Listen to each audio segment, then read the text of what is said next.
We are simply sponges. We are blank canvases when we're born. So all the things we believe about money today, all of these are money stories, and they were all conditioned or learned.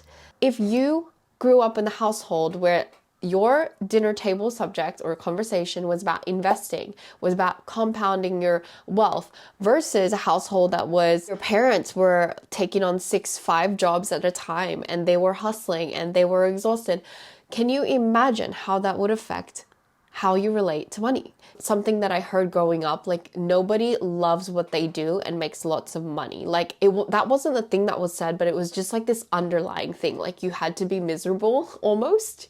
Hello, and welcome to my YouTube channel. Welcome back to the Money Mindset series. And today we're going to talk about 3 unhelpful money stories you are telling yourself. Now, these are the 3 most common unhelpful money stories that I have heard from my clients, my friends, and even myself. If you pay attention, all around you, there are money stories being told all day, every day, and they are shaping your experience with money. Now, the reason why it's so important to be aware of the money stories that you are believing consciously or unconsciously is because it is ultimately what is affecting your sense of wealth in this life. I'm not just talking about financial, monetary, tangible wealth. I'm talking about the experience of abundance and a liberated sense of money. Often we think of wealth as just a financial number, but in reality, in my world, wealth is the fullest experience of life, whether it be sensations, emotions, material things, experiences. Wealth is accessible to all of us. And I want to help you live an abundant and wealthy life from the inside out, so that your experience with money shifts from always being stressful and anxiety-inducing to something that actually supports you and allows you to have a really exciting and liberated life. So let's get into today's video. In this video, I'm going to share with you, number 1, the top 3 money stories that I hear working with clients and talking to people about their money mindset. Number 2, I'm going to talk to you about what those money stories actually are and where they come from. And the third thing I'm going to teach you is how to reprogram your mind around your money stories. So if you identify money stories that no longer serve you, or you want to shift into an elevated way of viewing and experiencing money in your life, stick around for that, because I'm going to show you how you can start to reprogram your mind in an easy and simple way today. So what are money stories exactly? Well, let's start by helping you understand just a simple story. A story has an entire plot line. It has main characters, it has a complication, it has a main theme. And if you think about, primary school storytelling or narrative writing, you'll know that stories are how we come to understand the world. And that's why they are so powerful. Stories give us a frame of reference for how to understand ourselves and the world that we exist in, and it helps us place things, objects, and experiences and to make sense of it all, because in a story, things have connections. Now, your money stories are the stories that you have learned, you've been taught, or you've been conditioned through your upbringing, your religious beliefs, your culture, your schooling, your social circles, your environment. There are so many elements that affect your perspective of money, and this is where all of our stories form. Now, the stories that we believe about money often are the most heavily influenced by those that we have a close relationship with, like our teachers, our friends, and most importantly, our families and our household. So if your parents had certain money beliefs that they carried or they were taught by their parents, then they're most likely going to have rubbed that off on you. It's important to note that there is no such thing as a story that is designed to hurt you. every single money belief and money story that you have learned at some point in your life or have been taught was never meant to have a malicious or negative intent. A lot of these stories are simply passed on because that's all we knew. That's all we knew how to relate to money and how to experience money. I once heard the story of how a grandmother would cook a turkey in a certain way, and then her daughter started to cook the turkey in a certain way, and then her daughter started to cook the turkey in another way. And then this partner who comes into the Thanksgiving dinner goes, "Why do you cook the turkey that way?" And the person that he asked was like, "Well, I don't know. It's because my mother used to cook it that way." And so he asked the mother, "Why do you cook the turkey that way?" And she said, "I don't know, because my grandmother cooked the turkey that way." And this is exactly how money stories are passed down. We do things without thinking. We observe money. We relate to money in a certain way simply because that's how we've done it and we've never questioned it. So stories affect our worldview. They affect our experience of how we place ourselves in the world and how we place other experiences in our world. And so when you relate to your money stories as you move about your day, they're going to feel quite natural. They're going to feel like the absolute truth. This is how money stories work. They feel like the only possible way of experiencing and relating to money. And it almost feels like everybody sees it that way. When I go through the 3 most common stories, you're going to understand exactly what I mean when I say they feel like the absolute truth. Now, the second thing you need to know about stories is that stories were conditioned and learned. So, like I said, nobody is actually born with a set of beliefs or opinions about money. We are simply sponges. We are blank canvases when we're born. So all the things we believe about money today, if you were to audit everything you believe about money, money is bad, money is stressful, money is hard to make, money doesn't grow on trees, money is hard to come by, money comes and goes. Like, all of these are money stories, and they were all conditioned or learned. So if any part of money right now feels extremely true for you, I want you to know that it's actually just neutral. The only reason why something feels true is because it was learnt to be true. You learned to view it as a truth. And so when it comes to redefining and reshaping your thoughts around money, what you want to do is you want to actually separate believing that something is absolutely true and now just make it neutral. You want to view every single belief and thought about money as just a singular thought that isn't either true or false. It's just neutral. The reason why anything has meaning in our lives is because we ascribe meaning to it. This could be a simple water bottle, or it could have an entire story attached to it. Whether or not this bottle is of value to me is dependent on whether I feel like there's a story that I have attached to it and whether that story matters to me. And so that's why it's important to know the money stories that you carry, because they are ultimately shaping your sense of self. If you have a money story that money doesn't come to you easily and you believe that, then you're going to engage with the world in a way where money is actually really hard to come by. Because you're going to perpetuate this experience with money because you associate it to you and your existence. You associate money being hard to make to your encounter with money. Whereas in reality, you could choose to believe that money is available all day, every day, and it's up to you whether you call in more of it or you repel more of it. It's completely up to you. If you chose to believe that this was the worldview of money, then your experience with it would be very different. You wouldn't feel like you were a victim, or you wouldn't feel like you were the problem and why money doesn't come to you. It has nothing to do with your person. Now, the third thing about stories is that stories send messages. Stories are constantly projecting like messages to us about ourselves and about the world we live in. Our stories about the world we live in are shaped. They're learnt, they're adopted through our experiences in life. And so if you're having a bunch of stories that are not serving you around money, then the messages that those stories might be sending could be the opposite of what you actually want.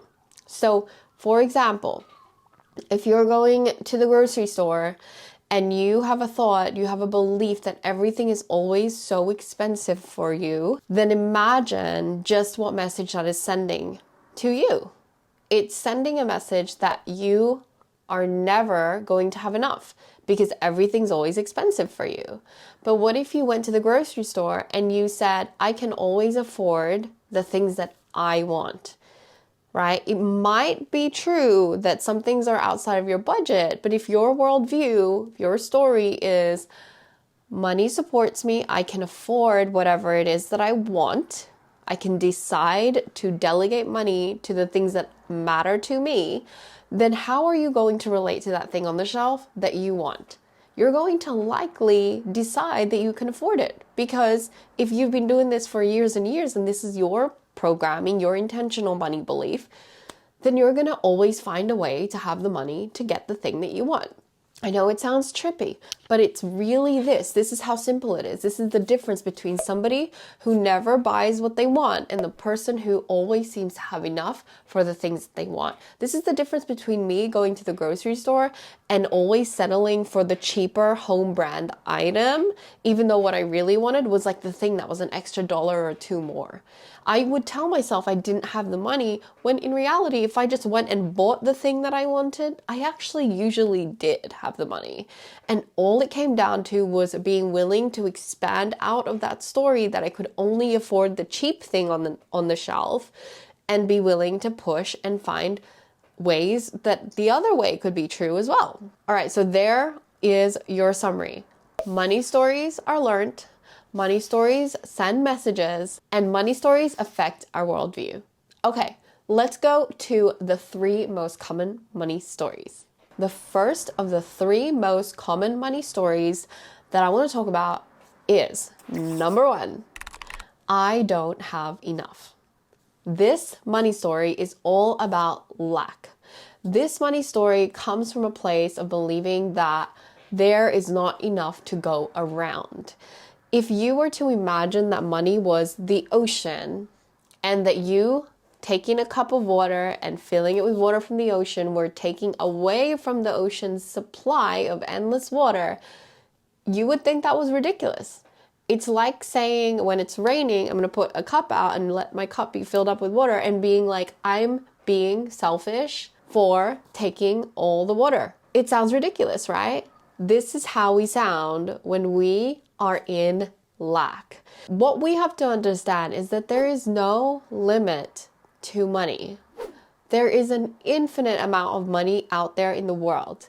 This might sound really, really hard to grasp if you're so used to looking at money as something that runs out. But if I were to ask you to just entertain me for a second, humor me for a second, and imagine that money could actually never run out. It's like the ocean. It's like the water supply in the air when it starts to rain. There is no way that you having a bit of that water is going to drain the oceans. In fact, there will always be more. It will always rain, right? So if you were to relate to money in this way, I wonder how much more liberated might you be around the money? The reason why so many of us feel lack around money is because we simply think that once we run out of money, that we'll never have any more again, that it will be so difficult to come by. And as a result, we end up hoarding the money. We end up worrying about the money. We end up stressed about the money. And again, this lack comes from the belief that there is a finite amount of money. It's kind of like we imagine that instead of pulling from the vast, endless ocean of water, we imagine that there is only like a vase. Let's imagine like a jug the height of me. It's filled with water, and if I take a cup, then somebody else doesn't get to have that cup's worth because I've taken it. right? And then I could keep taking, and it means that there is a restricted amount of money for everybody else. This lack mentality and this way of viewing money is also something that comes up when you experience bitterness, envy, or judgment towards people with lots of money. We think that those people with lots of money are taking something that doesn't belong to them. We think that they do bad things, or that the things they do, period, whether it's bad or good, is a problem because it's taking away from the people who should have more. And we demonize them because we simply don't view money as an endless, infinite resource. We think that by somebody having more, they're taking away from everybody else. And this is a place you do not want to be. Because the thing with money flow is if you have negative thoughts about money or someone who has a lot of money, then what you're also putting out into the universe or into the ether is that you don't want to be that person, because you would never want to be somebody who people hate, people dislike, people think that you do bad things. So unconsciously, you're programming your mind to never be able to create more money or to receive more money, because your thoughts about people who have lots of money are negative. So your brain's going to do everything it can to keep you from being that person. Right? So it's so important that we begin to shift. And just by taking this image of taking from the vase that's limited to taking from an endless ocean of water, that can really begin to shift us into a disposition of abundance with money. Remember that there is always enough to go around. If you're struggling with the thought of there is not enough, and you find that lack is something that maybe you learned growing up unconsciously, I want to shine a light there. I want you to see. And I want you to ask yourself, where and when did I begin to believe that there was not enough to go around? Maybe it's an experience you had growing up, witnessing your parents always stressed about money. Maybe you would constantly be told that we can't afford it, or maybe you were always deprived of the things that you wanted because your parents said there's not enough. It's so interesting to notice where our upbringing, our childhood, our family behaviors have affected us around our money stories and our money relationship. And I would encourage you, reflect back on some of the money stories that you might have learned, and maybe some that keep coming up for you today as a full-grown adult that are limiting you from experiencing money in a more abundant way. Okay, so let's talk about the second money story. You ready? The second money story that I hear is money is hard to make. Money is hard to make. This is a really common one, especially for the blue collar, working class, socioeconomic households. If you're someone like me, who you grew up in a household where your parents had to work themselves to the ground to make $1, only to have very little to make it through the week, and you were limited in the things that you could experience that were maybe nice, luxurious, pleasurable, this is something that you would have learned very hard and fast. You would have heard things like, money doesn't grow on trees, or don't waste money on stupid things, or like, you have to work really hard for your money. If you want more money, you got to work harder. And you might have witnessed your parents have multiple jobs, or really push their physical limits to the point where maybe they were hardly around, or they got sick all the time because of the amount of work that they were putting out there to create more money. Now, I want you to think about the underlying message that this money story is telling you. The underlying message is coming from struggle. It basically associates struggle to the creation of money. And for those of you who relate to the stories and the examples I just gave, it is very likely that you did not see the act of creating money as separate from struggling. You would always kind of tie them two together. If you didn't suffer, if you didn't struggle, if you didn't exhaust yourself, then there was no way you were going to have more money. But I want you to think about it. Somebody somewhere in the universe who was at the same age as you when you learned this story experienced money in a different way. They saw their parents work comfortably from home. They saw their parents have a phone or a laptop and then just shut it and then spend the rest of the afternoon golfing or going to the beach. And that was how they made money, right? Now, these people, and people in this example, are not any better. And I want you to know that. I want you to know that the only difference between this family, this household's way of creating money and the first household is simply what they were exposed to. It's the knowledge they had about how to create money. Just like how I said in the very beginning, how we need to neutralize the dialogue around money, we also need to neutralize the dialogue around how we make money. When we come from a working class household or a household that only knew to make money by going into work, getting paid per hour of work, then that's what we have to understand is the reason why we relate to money the way we relate.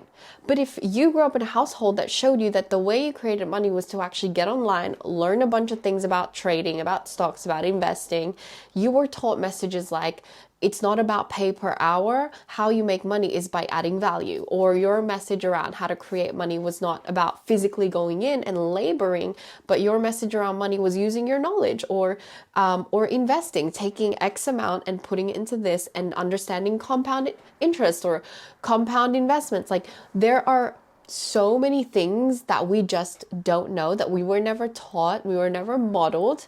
And that's the only reason why we're not doing them. It's really that simple. And if you neutralize these skills, again, they're individual skills, and you just understood that your parents didn't know the skills, they didn't have the skills, they didn't have anyone around them to show them otherwise. They only did what they did and what they saw. That's what they knew. And so that's how they created money. If you grew up in a household where your dinner table subject or conversation was about investing, was about compounding your wealth, versus a household that was your parents were taking on 5 jobs at a time and they were hustling and they were exhausted.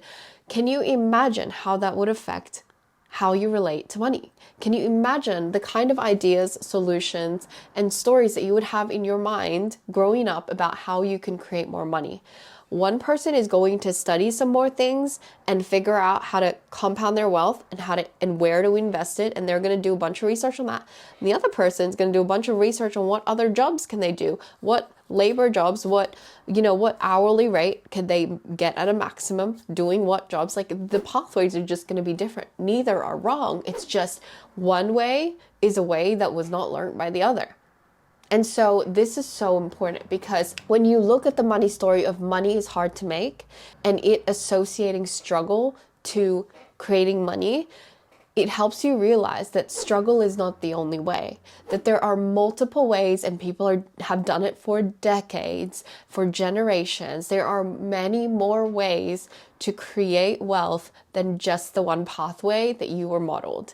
And if you can wrap your head around this, you're going to begin to liberate yourself to understand that number one, it's just about who you hang around. It's just about the people that you hang around and what they know about how to make money.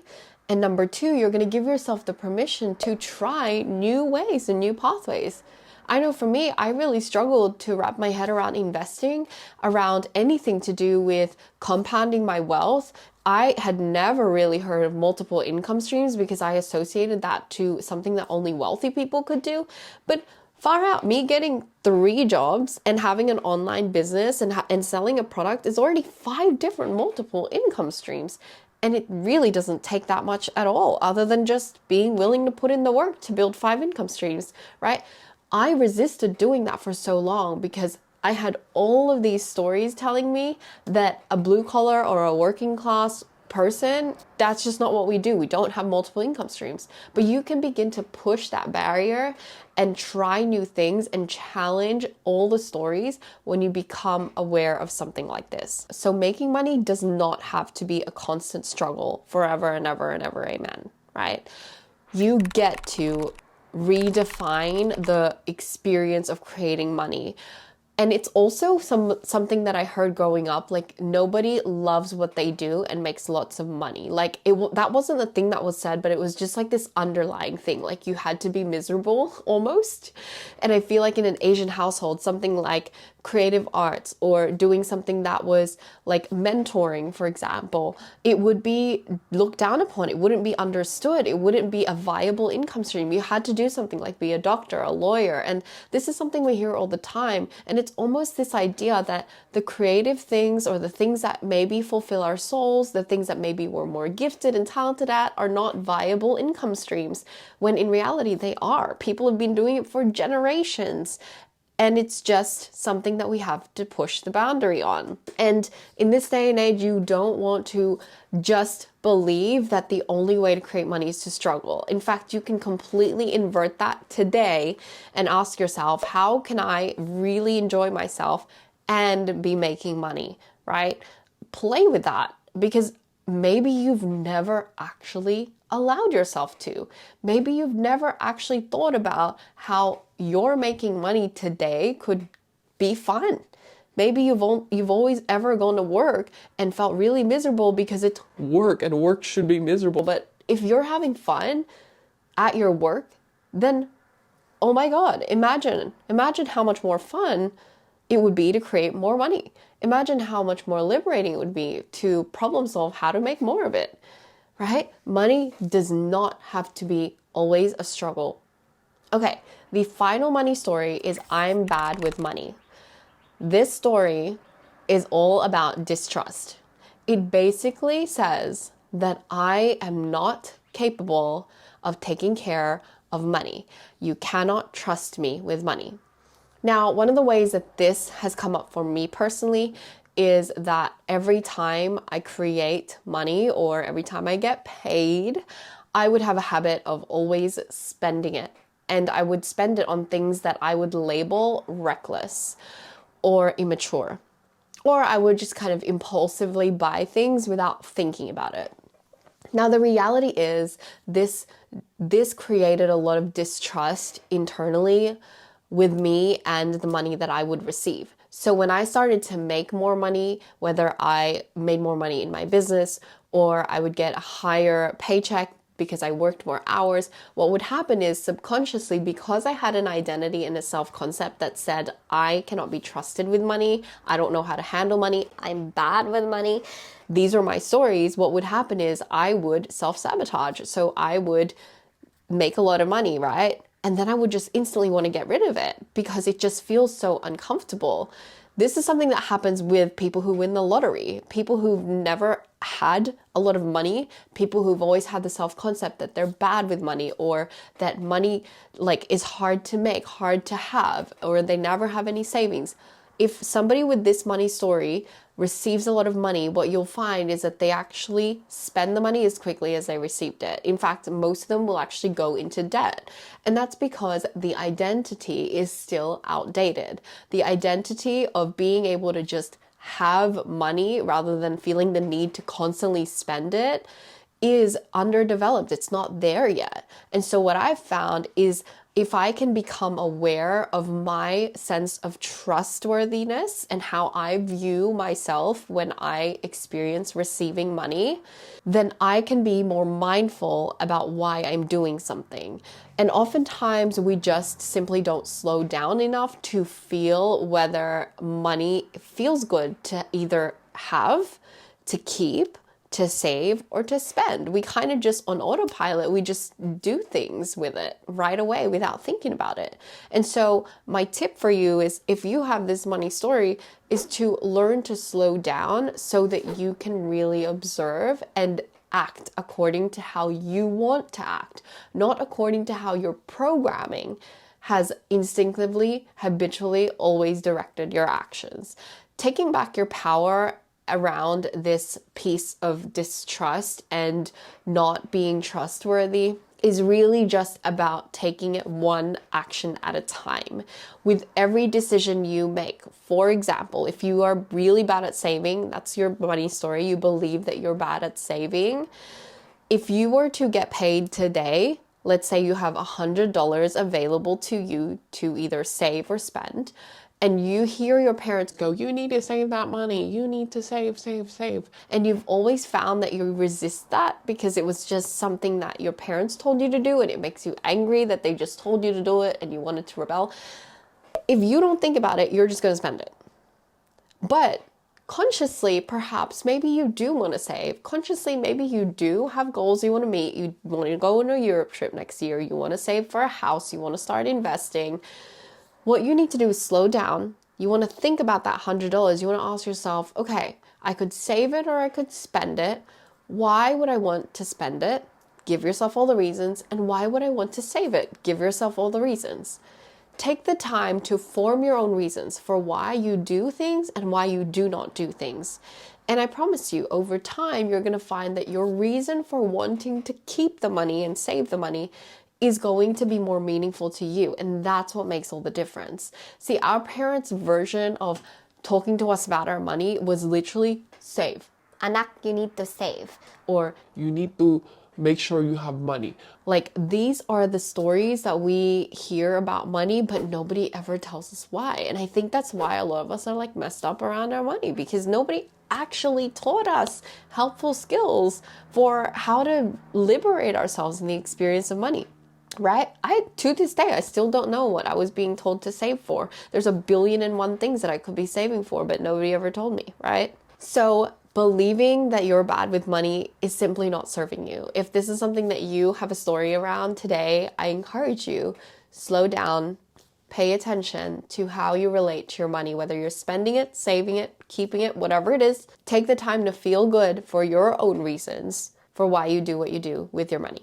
And I promise you, it will give you back your power so quickly. Okay, now the final part of this video is what it takes to reprogram your mind around money. The first thing you want to do is to understand that reprogramming can happen on different levels. We have multiple sensations that shape our experience of the world, and they are how we receive input and how we also output our expressions into the world. And so in the same way, we want to leverage these. So the first way that you can reprogram your mind is with your language. Language is the easiest and most powerful way to reprogram your mind. Language ranges from the words you say out loud, to the things you think in your head, to the words that you read, to the things you hear other people say.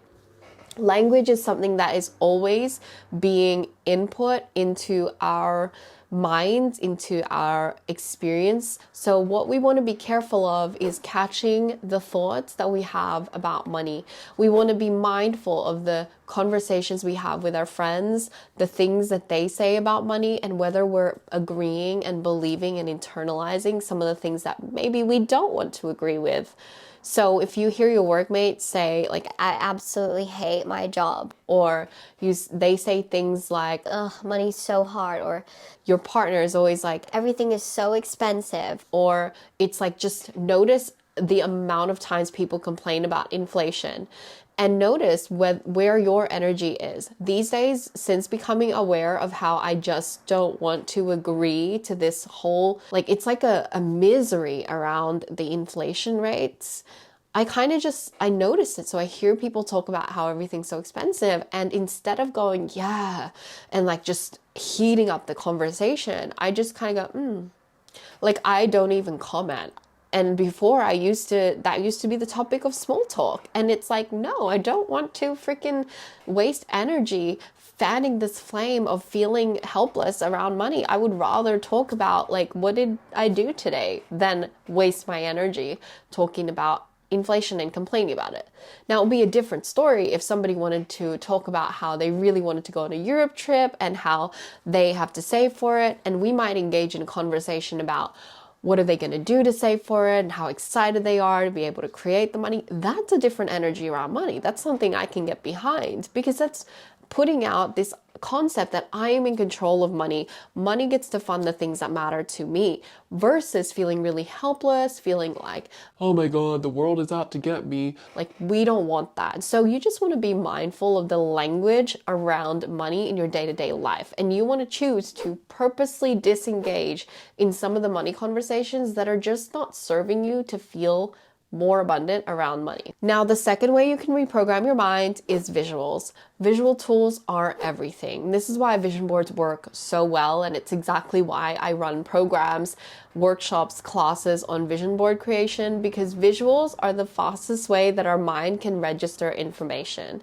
Visuals are something that we can conjure up with our eyes closed, or we use external input, and we use the world or the images we see as a frame of reference for inspiration. For me, one of the easiest ways that I visually reprogram is by surrounding myself with visual cues that make me feel more abundant, whether it's like really nice colors and textures, or watching TV shows where people are surrounded by wealth. I love watching the Kardashians. I love watching Selling Sunset because there's so much opulence in these visuals. There once was a time when I used to watch these kind of shows and feel really limited and scarce because I would envy what they had. But after reprogramming my mind and channeling all of that negativity into what's possible, into inspiration, into abundance, I would now be able to watch these kinds of shows and feel excited. I would feel like, imagine how amazing that would be. It would get me into a state of complete abundance, imagining that this could maybe one day be mine, or just celebrating the fact that it's possible to make lots of money and to start from the bottom. I never put out an energy of envy if somebody else has more money. Similar to what I said earlier. If somebody has more money than me, I always make sure to do everything I can within me to celebrate that person, especially if they didn't start with a lot of money, because it's not something to be jealous about or to envy. It's something to acknowledge is actually such a significant example of what's possible to me. And what I want is to live in a world where it's possible for everybody to make lots of money, rather than only the select few have a lot of money and everybody else just has to sit there envying them. That to me is not a vibe, and it doesn't feel abundant. So I'm just very conscious of that. So visual reprogramming you can do by cutting and pasting a bunch of images onto a vision board, the things that you want, the trip you want to go on, the car you want to drive. And obviously there's a whole as science to it. You can definitely go and check out my vision board workshop in the description box, because you can check that out. You can download it. It's on sale right now, and do one for yourself in an intentional way. And it's going to help you so much with reprogramming your mind around money. Okay, the third thing that you can do to reprogram your mind is through physical reprogramming.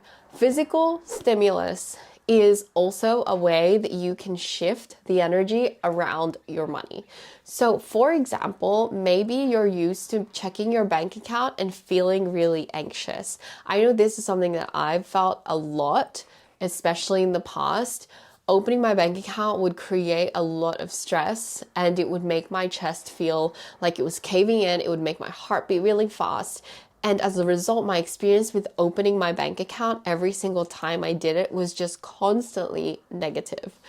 But in order to feel good about money, in order to begin to change that, what I did was I would slow down. I would take a few deep breaths before opening my bank account, and I would take some time to readjust my body. I would bring my shoulders down. I would lift my chest up a little bit. I would take a few deep breaths and get some air into my lungs.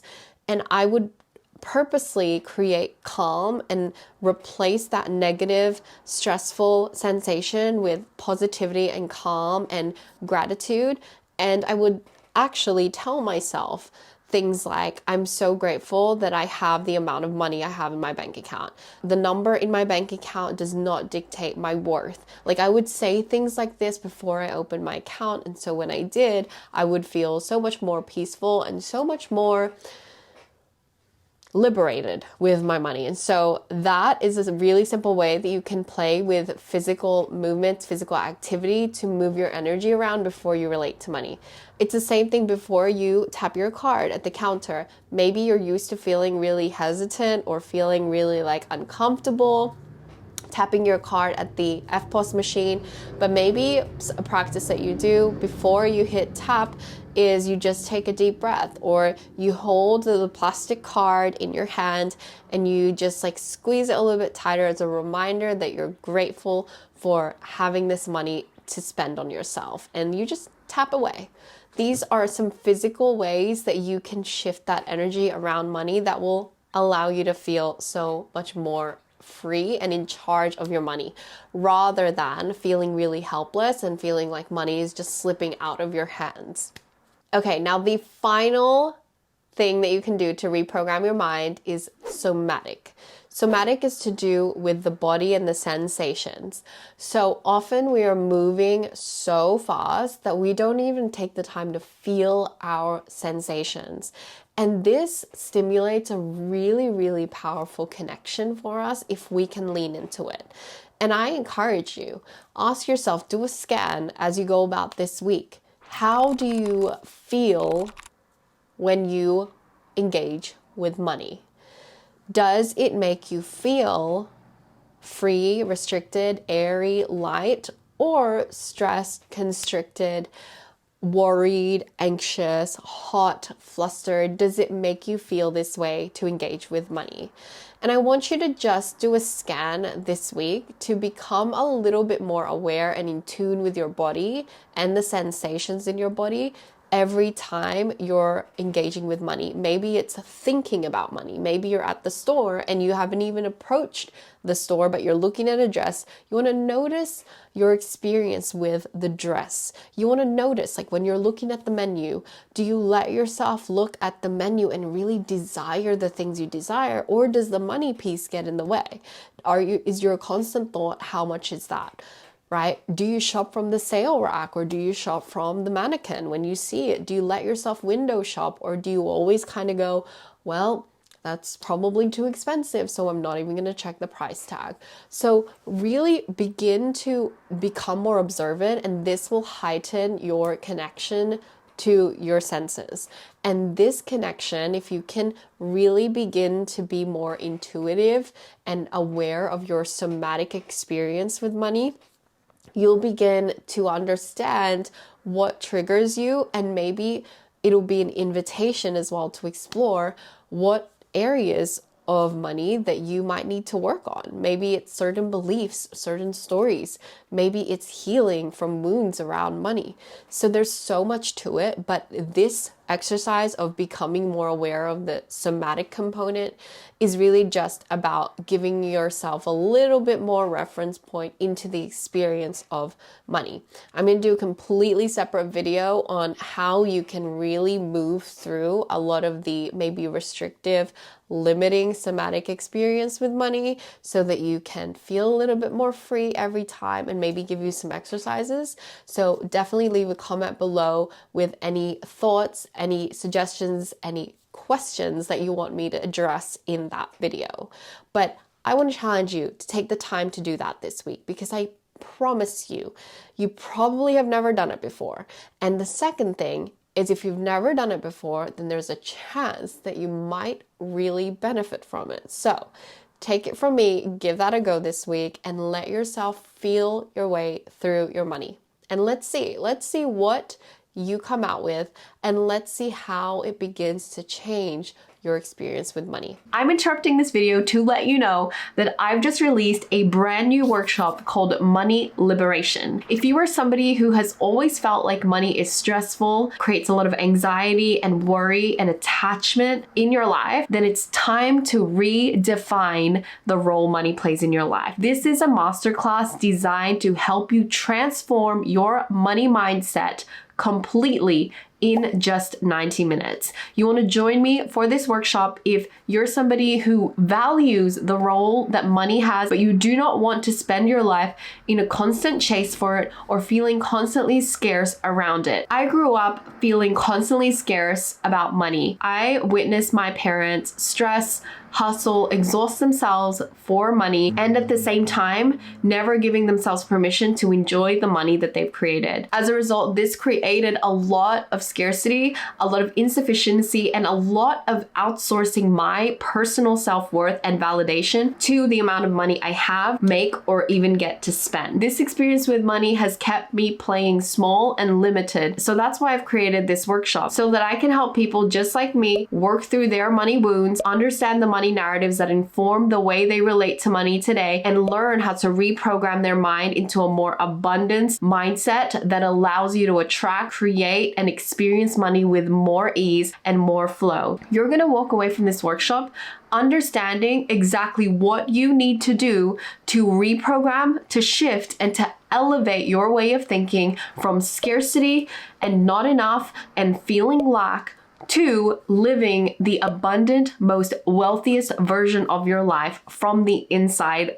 out. Money does not have to be a stressor any longer. Money doesn't have to be the thing that your life revolves around, and money no longer has to be something that makes you feel small. I want you to unlock your true wealth, your true power, and experience full liberation from money by learning to relate to it in a neutral and empowered way. Join me for the workshop. You don't want to miss it. Sign up while it's free in the description box below. See you there. Bye.